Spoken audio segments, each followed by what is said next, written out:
सुबह सुबह का टाइम है दोस्तों, ते मजदूर भाई आ गंदम वगैरह चुकी जाते हैं। आ देख लो जी, बिस्मिल्लाह पढ़ के ते होने लगे सिर के उपर भरी। इधर देख लो जी, हले सूरज निकल रहा जी, ते रात दे लगे हुए आ बंदे, थके पे आ बस थोड़िया जिहा रह गई। इधर वो किला गो रहा वा, आ थोड़ा जहा रह गया। तो चलते हैं, थोड़ा दिखाने थ्रैशर मशीन चलती पी सामने चल रही है।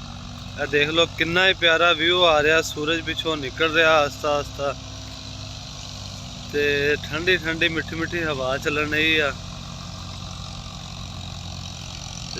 देख लो आ ट्रैक्टर के उपरों भी सूरज है, नीचे ट्रैक्टर लगा हुआ।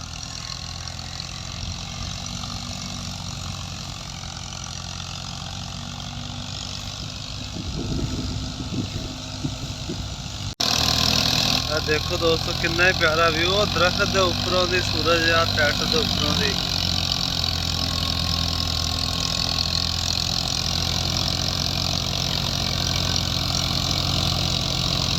ट्रैक्टर की लंब निकल रही है, भरिया आईया गिलियां, ते ट्रैक्टर जान ते बनिया। देख लो जी, ओ गया ओ गया, उठ उठ उठ उठ उठ उठ उठ उठ। वो ट्रैक्टर में उठन देता तो होर गाल आओ कटदा। आ वेख लो जी,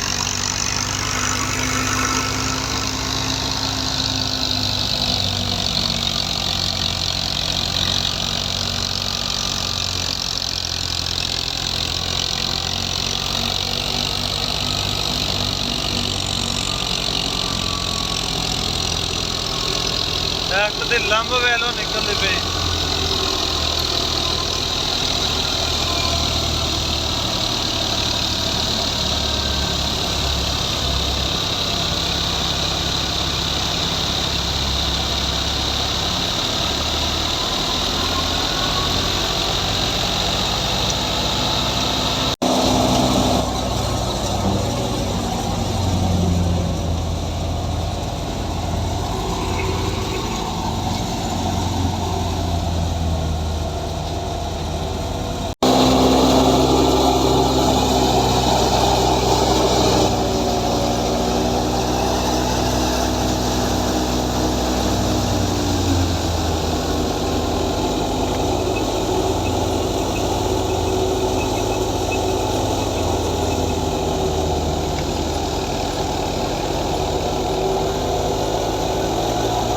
उन्नी तूड़ी निकल रही है, तो उन्ना ही पूरा धुआं निकल रहा दोस्तों ट्रैक्टर का।